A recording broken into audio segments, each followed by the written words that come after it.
Greetings. I was working with a client, Michelle, and I uncovered a particularly traumatic past life death. Now, she was once a Chinese male, a guy in his teens, and he was forced into a tiny little wicker basket by Japanese soldiers, and they left him in the sun to die, which was of course excruciatingly painful. But significantly, he was totally unable to move. Now, I asked her if she had any stiffness in her body from dying in such a cramped position, and what she told me was totally astonishing. She said that all her life she suffered from chronic neck and back pain, and she's never been flexible.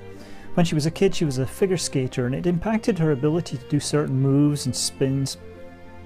And I asked her if she ever saw a doctor, but she said no, she didn't bother because she just chalked it up to genetics.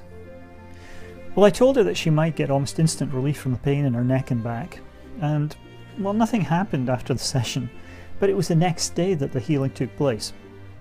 The pain had begun to lift, so she bent over to touch her toes, and she had never in her life made it beyond her knees, but this time she was able to reach her ankles. She said it's amazing. She pointed out that to most people it wouldn't seem like a big difference, but she said she was completely amazed by the change, and now she says I do it a few times every day just to see if it's real. Well, 2 days after I worked with Michelle, I had a session with her mother, Ruth.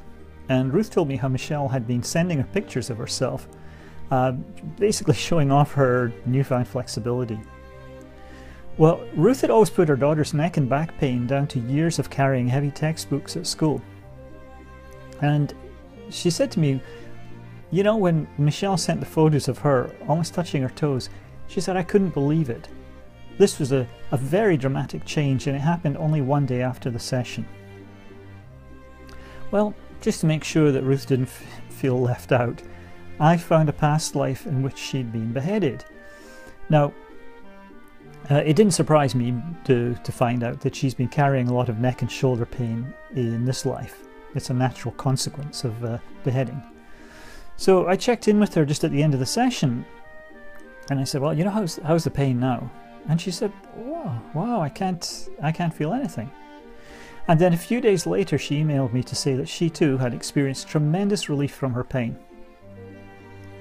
To shift years of chronic pain, often all it takes is to remind your soul that that was then and this is now.